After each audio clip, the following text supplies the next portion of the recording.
دیا voice channel میں آپ سب کو خوش آمدید۔ دنیا میں بعض غلطیاں ایسی ہوتی ہیں جو انسان کم سنی میں کرتا ہے اور پھر ان کی سزا پوری زندگی بھگتتا ہے۔ بچپن کی معصومیت اور نادانی جب غلط لوگوں کے ساتھ میل جول میں ڈھلتی ہے تو وہی معصومیت ایک دن انسان کی تقدیر کا رخ بدل دیتی ہے۔ میری زندگی کی کہانی بھی کچھ ایسی ہی ہے جو شاید دوسروں کے لیے ایک سبق بن سکے۔ ان دنوں میں 12 سال کی تھی، ہر فکر و غم سے آزاد تھی، اسکول سے گھر اور گھر سے اسکول، بس یہی زندگی تھی۔ میں نے 8ویں پاس کی تھی کہ ہمارے خاندان میں ایک دھماکہ خیز واقعہ ہو گیا۔ میرے ماموں اصغر نے پہلی بیوی اور 4 بچوں کے ہوتے ہوئے ایک تھیٹر ایکٹریس کی لڑکی چمن آرا سے شادی کر لی۔ یہ امر سارے خاندان کے لیے افسوسناک تھا، لیکن مجھے اس کی کوئی پرواہ نہیں تھی۔ میں زمانے کے ہر پیچ و خم سے نابلد نئی ممانی کے دیدار کو بے قرار تھی، خاندان والوں کی مخالفت اور بڑی بیوی کے ڈر سے۔ ماموں نے چمن مامی کے لیے ہمارے گھر سے قریب ایک مکان لے لیا۔ نئی ممانی کو اکیلا چھوڑنا اب ان کی مجبوری تھی، کیونکہ خاندان نے ان کی دوسری بیوی کو قبول کرنے سے انکار کر دیا تھا۔ آخر کب تک وہ چمن کے گھٹنے سے لگے رہتے؟ مرد کو فکر معاش کے لیے تو گھر سے ہی نکلنا پڑتا ہے۔ ممانی کے لیے ایک تو یہ محلہ نیا تھا، دوسرے وہ اکیلے رہنے سے بوکھلا جاتی تھیں، ماموں سے کہتی کہ گھر پر ہی رہو۔ یہ ایک بڑا مسئلہ تھا۔ اس طرح وہ اپنی پہلی بیوی اور بچوں کے پاس بھی بہت کم جا سکتے تھے۔ ایک دن وہ اپنی پہلی بیوی اور بچوں کے پاس گئے تو چمن آرا بیگم کو ہمارے پاس چھوڑ گئے۔ وہ بظاہر ایک اچھی خاتون لگیں، ایک ہی رات میں وہ ہم سے مانوس ہو گئیں۔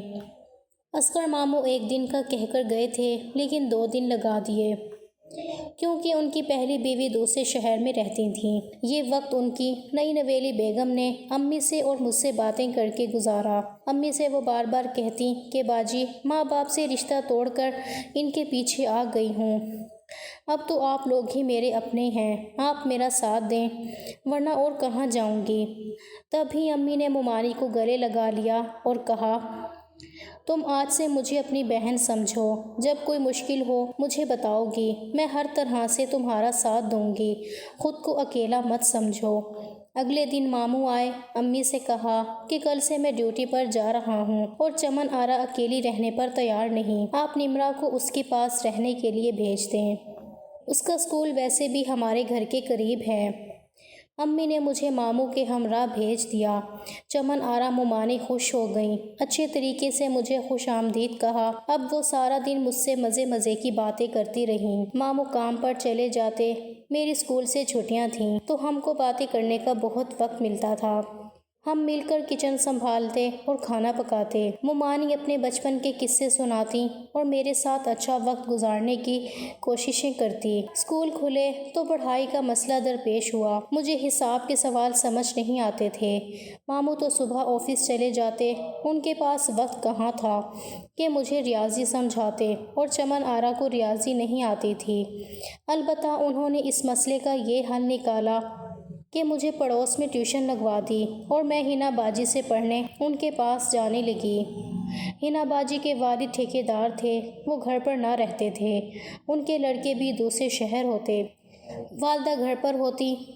ہنا باجی اپنی والدہ کے ساتھ گھریلو امور انجام دیتی، ان کے پاس کافی وقت ہوتا تھا، تب بھی وہ مجھے بہت توجہ اور محنت سے پڑھاتی تھیں۔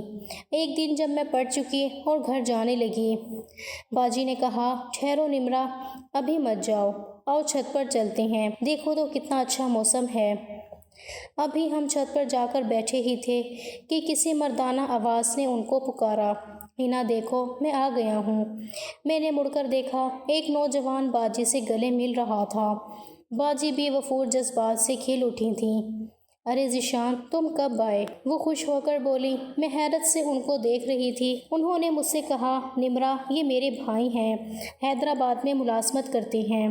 میں نے ذیشان کی طرف دیکھا تو پلک جھپکنا بھول گئی، وہ بھی مجھے شش و پنج میں دیکھ رہا تھا۔ اس کی آنکھیں بے حد خوبصورت تھیں۔ تم جاؤ نمرا، بڑے دنوں بعد میرا بھائی آیا ہے، تم کل اور پرسوں مت آنا، 2 دن تمہاری چھٹی ہے۔ میں وہاں آئی، مگر 2 آنکھیں میرے ساتھ ساتھ جیسے میرے تعاقب میں دروازے سے گلی تک آ گئیں۔ یہ آنکھیں میرے دل میں کھپ گئی تھیں۔ گھر آ کر اب یہ دونوں آنکھیں مجھے در و دیوار سے جھانکتی محسوس ہوئیں، لیکن مجھے معلوم ہی نہ تھا کہ ایسا کیوں ہو رہا ہے۔ میں نے مومانی کو بھی بتایا کہ ہینا باجی کا بھائی آیا ہوا ہے اور اس کی آنکھیں بہت خوبصورت ہیں۔ یہ آنکھیں مجھ کو گھر میں ادھر ادھر بکھری نظر آتی ہیں۔ میری بات سن کر مومانی ایک خاص ادا سے مسکرا دیں۔ تیسرے دن جب میں پڑھنے باجی کے گھر پہنچی، وہ ان کے پاس بیٹھا ہوا تھا۔ میں نے سلام کیا، وہ بغیر جواب دیے مسکرا کر اٹھ گیا۔ سلام کا جواب باجی نے دیا۔ تھوڑی دیر بعد جب میں نے کھڑکی کی طرف نظر ڈالی، مجھے گمان ہوا کہ 2 خوبصورت آنکھیں مجھ کو کھڑکی کی اوٹ سے دیکھ رہی ہیں۔ طبیعت کی خرابی کا بہانہ کر کے میں وہاں سے لوٹ آئی۔ گھر آئی تو کوئی عجیب سی پریشانی بھی میرے تعاقب میں آئی۔ ایک مومانی ہی میری رازداں تھی۔ ان کو بتایا کہ آج وہ آنکھیں مجھ کو پریشان کرنے کو پردے کے پاس موجود تھیں، تو انہوں نے کہا، میرا خیال ہے وہ لڑکا تم کو پسند کرنے لگا ہے۔ ایک روز میں ٹیوشن لینے گئی تو ہینا باجی گھر پر نہ تھیں۔ کچھ دیر میں ان کی امی کے پاس بیٹھی رہی۔ گھر آنے لگی تو ذیشان نے کہا، آؤ میں تم کو پڑھا دوں۔ کیوں، آج پڑھائی کا حرج کرتی ہو؟ میں نے آنٹی کی طرف دیکھا، وہ بولی، ہاں بیٹی پڑھ لو۔ میں پڑھنے کو بیٹھ گئی۔ اس نے مجھے زیادہ سے زیادہ سوال سمجھائے۔ شاید وہ یہ چاہتا تھا کہ میں کچھ اور بھی وقت وہاں رکوں۔ ابھی ذیشان کے پاس بیٹھی پڑھ رہی تھی کہ ہینا باجی آ گئیں۔ باقی جو کچھ رہ گیا تھا وہ باجی نے پڑھا دیا۔ پھر آئے دن یہ ہونے لگا کہ باجی گھر پر نہیں ہوتی، مگر ذیشان موجود ہوتا۔ وہ مجھ کو پڑھانے لگتا اور میں بیٹھ جاتی۔ آنٹی نے ایک دن کہا، بیٹی تمہاری ہینا باجی کو روز بازار جانا ہوتا ہے۔ ذیشان سے بڑے ان کے بھائی ارمغان کی شادی کے لیے کچھ خریداری کرنی ہوتی ہے، اس لیے وہ مصروف ہو گئی ہیں۔ مجھے ذیشان سے کوئی شکایت نہ تھی، مگر ایک مسئلہ تھا کہ جب وہ میری طرف دیکھتا تو نروس ہو جاتی۔ میں اس انداز نظر سے نا آشنا تھی، اس لیے الجھن ہوتی تھی۔ رفتہ رفتہ میں اس انداز نظر کی عادی ہو گئی۔ اب یہ حال تھا کہ جس روز ذیشان نہ ہوتا دل بجھ جاتا، دل ہینا باجی سے پڑھنے میں نہ لگتا اور جلد از جلد وہاں سے بھاگنے کی کوشش کرتی۔ ایک دن میں چونک گئی جب اسکول سے نکلی، اس کو گیٹ کے قریب مسکراتے دیکھا۔ خیر اس نے مجھے کچھ نہ کہا۔ اس دن میں مومانی چمن آرا کے گھر جانے کی بجائے اپنے گھر چلی گئی۔ ان کا گھر راستے میں پڑتا تھا۔ وہ تیز تیز چلتا مجھ سے پہلے گھر پہنچ گیا، اور جب میں ماموں کے گھر کے سامنے سے گزر کر امی کے پاس جا رہی تھی، وہ اپنے دروازے پر کھڑا ملا۔ اس نے ہاتھ کے اشارے سے سلام کیا۔ میں پھر بھی نہ سمجھی کہ یہ سب کیوں اور کیا ہے۔ اب تو اکثر جب امی ابو کے گھر جاتی، وہ اپنے گھر کے آس پاس ملتا اور ہاتھ کے اشارے سے سلام کرتا۔ روزانہ اس کی نگاہیں نہ جانے کیا کیا پیغام دیتی، لیکن میری سمجھ میں کچھ نہ آتا۔ پچھلے کئی دنوں کی طرح آج بھی ہینا باجی گھر پر نہ تھیں۔ اس دن چھٹی تھی، دن کے تقریباً 9 بجے تھے۔ میں ان کی امی کے پاس بیٹھ گئی۔ تھوڑی دیر بعد انہوں نے ذیشان کو آواز دی، بچی بلا وجہ بیٹھی ہے، اس کا وقت ضائع ہو رہا ہے۔ ذیشان بیٹے تم ہی اس کو پڑھا دو، ہینا تو جانے کب تک آئے گی۔ ذیشان نے کہا، جی، اور میرے سامنے آ کر بیٹھ گیا۔ ذرا دیر بعد ان کی دائیں طرف کی پڑوسن نے آنٹی کو اپنی لڑکی بھیج کر بلا لیا۔ کہا کہ سونار آیا ہوا ہے، آ کر ڈیزائن دیکھ لیں۔ وہ فوراً چادر لپیٹ کر چلی گئیں۔ ان کو یہ دھیان بھی نہ رہا کہ میں اور ذیشان گھر میں اکیلے ہیں۔ بس اتنا کہا کہ 5 منٹ میں آتی ہوں۔ نمرا بیٹی ہانڈی چولہے پر چڑھی ہے، ذرا دیکھ لینا۔ اس روز پڑھاتے پڑھاتے ذیشان نے کہا، نمرا تم اتنا کم کیوں بولتی ہو؟ میں نے جواب دیا، مجھے زیادہ باتیں کرنا نہیں آتی۔ وہ بولا، تم جانتی ہو میری چھٹی ختم ہو رہی ہے اور مجھے واپس ملازمت پر جانا ہے۔ نہیں، میرا جواب ایک لفظ میں تھا۔ اچھا تو سن لو، تم نے کسی کی روح پر قبضہ کر لیا ہے اور اس کے دل کی دھڑکن بن گئی ہو۔ میں ہونکوں کی طرح اس کی طرف دیکھنے لگی۔ کہنے لگا، ایسے کیا دیکھ رہی ہو؟ کیا میری آنکھیں بھینگی ہیں؟ نہیں تو نروس ہو کر میری لبوں سے یہ الفاظ بے ساختہ ادا ہو گئے۔ آپ بھینگے تو نہیں؟ آپ کی آنکھیں تو بہت خوبصورت ہیں۔ اچھا، خوبصورت ہیں میری آنکھیں؟ کیا تم خوبصورت کا مطلب جانتی ہو؟ نہیں نہیں، میں نے دونوں جواب دیے تو کہا، تم بہت معصوم ہو نمرا، تمہارا یہ معصوم چہرہ میرے ذہن سے ایک پل کے لیے بھی گم نہیں ہوتا۔ جانتا ہوں تم ابھی بہت چھوٹی ہو، شاید 13 یا 14 سال کی، لیکن محبت عمر نہیں دیکھتی۔ میں 4 ماہ بعد آؤں گا، تم سوچ کر رکھنا کہ تم نے میرا انتظار کرنا ہے یا نہیں۔ تمہیں میری اس بات کا جواب دینا ہوگا۔ بڑے بھائی کی شادی کے بعد میں اماں سے تمہارے بارے میں بات کروں گا۔ میں حیران و پریشان گھر آ گئی کیونکہ میری سمجھ میں ان کی بات ادھوری آئی تھی۔ پوری طرح ذیشان کی بات کا مطلب نہ سمجھ سکی۔ انتظار سے نا آشنا ایک چھٹی جماعت کی طالبہ کو بھلا کیا پتا کہ محبت کیا ہوتی ہے اور انتظار کس بلا کا نام ہے اور وہ کیوں انتظار کرنے کا کہتا ہے۔ گھر آ کر بہرحال ذیشان کی باتیں میرے ذہن سے محو نہ ہوئی بلکہ مجھ کو پریشان کرنے لگیں۔ بالآخر میں نے ممانی کو سب کچھ بتا دیا۔ وہ آزاد خیال تھیں، دل کے کانوں سے میری بات سنی اور پریشانی کو بھانپ لیا۔ بولی، نمرا تم تو خوش نصیب ہو، اتنا چاہنے والا ملا ہے۔ اگر کوئی مجھے ایسا کہتا تو میں فوراً محبت کا جواب محبت سے دیتی۔ انہوں نے محبت کے بارے میں ایسی باتیں کی کہ میں اس کام کو بہت ضروری اور اہم خیال کرنے لگی۔ ان کی باتوں نے میرے کچے ذہن پر بہت برے اثرات مرتب کیے۔ میرے دل میں چبھنے والی بے چینی پیدا ہو گئی۔ نہ جانے کیا ہوا کہ میرے دل کی دنیا ہی بدل گئی۔ سارا دن اداس رہتی، امی کے پاس جانا بھی کم کر دیا۔ چمن آرا ممانی کے قریب رہنے کی کوشش کرتی، جیسے یہی وہ ہستی ہے جو مجھے پریشانیوں سے بچا لے گی۔ ہر وقت انہی سے باتیں کرنے کی کوشش کرتی۔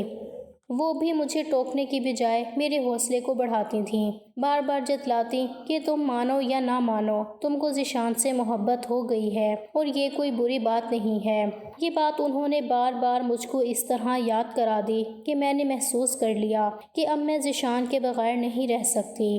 مجھ کو محبت کا مطلب سمجھ میں آنے لگا کہ ہر وقت جس کی یاد ستائے، ہر دم جس کی کمی محسوس ہو، سمجھو کہ اس سے محبت ہو گئی ہے۔ میں اب کھل کر ذیشان کا نام لینے لگی۔ پڑھائی سے دل اچاٹ ہو گیا۔ سوچتی، کیا واقعی محبت انسان کو پاگل بنا دیتی ہے؟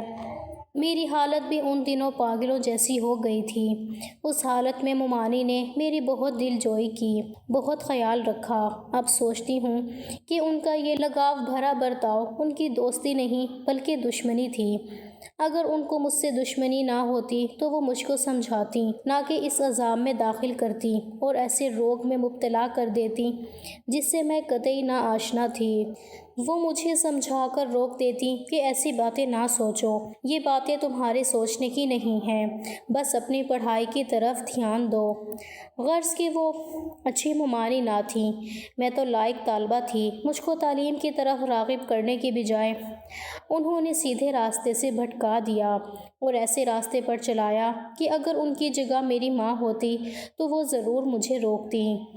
یہ 4 ماہ مجھ پر صدیوں کی طرح بھاری گزرے۔ بالآخر ذیشان لوٹ آیا۔ میرا دل کھل اٹھا، ہر وقت دھڑکنیں تیز رہنے لگیں۔ ممانی اس کے نام سے چھیڑنے لگیں۔ میں حنا باجی کے گھر گئی۔ اس نے میرا ہاتھ تھام لیا اور سوال کا جواب مانگا۔ مجھ سے جواب بننا پڑا تو رونے لگی۔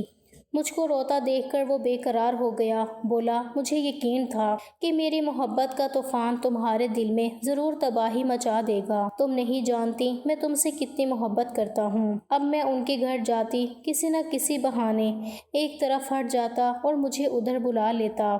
ان کے گھر والوں سے چھپ کر ہماری ملاقاتیں ہونے لگیں اور ہم ان ملاقاتوں میں اتنے پاگل ہو گئے کہ سب کچھ بھول بیٹھے۔ میں ساری باتیں ممانی کو ضرور بتاتی تھی۔ وہ کہنے لگی، اگر حنا کے گھر ذیشان سے بات کرنے سے تم کو خوف آتا ہے تو اپنا گھر تو محفوظ ہے۔ تمہارے ماموں آفس گئے ہوتے ہیں، تم اس سے یہاں بلا کر مل لیا کرو۔ لیکن میں دن میں اس کو بلانے سے ڈرتی تھی کہ ہمارے گھر سے بھی لوگ آ جاتے تھے، لہٰذا چمن آرا نے یہ حل نکالا کہ میں اس کو رات کو بلایا کروں۔ جب ماموں اصغر گہری نیند سو جائیں یا وہ اپنے پہلے والے گھر گئے ہوئے ہوں، سو ممانی نے خود رات کو اس کو پچھلی طرف کی گیلری میں آنے کو کہا، خود 2-4 منٹ بات کی اور ہمیں دونوں کو تنہا چھوڑ کر چلی گئیں۔ وہ ہمیں مسلسل تنہائی میں ملنے کا موقع دیتی رہیں۔ اس وقت تو میں ان کو اپنا سب سے بڑا محسن سمجھتی تھی۔ اب زندگی کے اس موڑ پر احساس ہوتا ہے کہ وہ میری سب سے بڑی دشمن تھیں۔ وقت گزرنے کے ساتھ ساتھ ہمارا تعلق گہرا ہوتا گیا۔ سچ کہتے ہیں کہ ایسا تعلق زیادہ دیر چھپا نہیں رہ سکتا۔ میرے بھائی نے 1-2 بار جب ذیشان کو ماموں کے گھر سے نکلتے دیکھا تو انہوں نے ممانی پر شک کیا۔ جب میرے بھائی نے ان سے پوچھا کہ یہ پڑوسی لڑکا کیوں تمہارے گھر آتا ہے تو انہوں نے الٹا وار کر دیا اور طوفان کھڑا کر دیا کہ تمہاری اپنی لاڈلی بہن کے اوپر الزام مجھ پر لگایا جا رہا ہے۔ اس بات کو ثابت کرنے کے لیے ممانی نے مجھے گھر پر بلا لیا۔ مجھے اور ذیشان کو معاملے کی خبر نہ تھی۔ جب ذیشان مجھ سے ملنے آیا تو بھائیوں کو ممانی نے خبر کر دی۔ وہ تو میرے بارے میں ایسا سوچ بھی نہ سکتے تھے اور نہ ہم ہی سوچ سکتے تھے کہ یہ خاتون ہمیں یوں رسوا کریں گی۔ میرے بھائیوں نے ذیشان کو پکڑ لیا اور خوب مارا اور مجھے بالوں سے پکڑ کر گھسیٹتے ہوئے گھر لے آئے اور مارا۔ میں جانتی تھی کہ میری باری ہے، مار کھاتی رہی۔ میرا اسکول جانا بند ہوا اور بھائیوں نے امی سے کہا کہ اس کی جلد از جلد شادی کر دو۔ گھر والے تو میرے لیے رشتہ ڈھونڈ رہے تھے اور مجھے ذیشان کی فکر لگی تھی۔ ایک روز موقع پا کر بڑی مشکل سے میں گھر سے نکل کر اس سے ملنے چلی آئی۔ وہ اپنی بیٹھک میں تھا اور بیرونی دروازہ کھلا تھا۔ میں گلی سے ہی بیٹھک میں چلی گئی، لیکن اس نے مجھ سے بات کرنے کی بجائے منہ پھیر لیا۔ وہ میرے بھائیوں سے ڈرا ہوا تھا۔ جب میں نے دوبارہ مخاطب کیا تو بولا، نمرا، میں تم سے محبت نہیں کرتا، وہ میری بھول تھی۔ اب تم مجھ سے ملنے کبھی مت آنا۔ میری شادی میری کزن سے ہو رہی ہے، اب تم چلی جاؤ، میری اور اپنی شامت مت بناؤ۔ مجھ کو اس سے ایسے جواب کی توقع نہ تھی۔ دل کو چوٹ لگی۔ میں سوچتی تھی کہ شاید یہی محبت ہے، مگر حقیقت یہ تھی کہ یہ میری ناسمجھی اور دوسروں کی خود غرضی تھی جس نے مجھے بھٹکا دیا۔ مجھے سخت تکلیف پہنچی مگر کچھ نہ کہہ سکتی۔ روتی ہوئی گھر آ گئی۔ جس پر سب کچھ قربان کر دیا اس نے جان کے خوف سے مجھ سے منہ موڑ لیا تھا، لیکن یہ اچھا ہی ہوا۔ مجھے سبق تو مل گیا کہ ماں باپ کی عزت کا جنازہ نکال کر میں نے کتنی بڑی غلطی کی تھی۔ گھر میں میری شادی کی تدبیریں ہو رہی تھیں اور مجھے شادی سے کوئی دلچسپی نہ تھی۔ شادی کیا تھی؟ بس مجھے بنا سنوار کر ایک مقبرے میں زندہ دفن کیا جانا تھا۔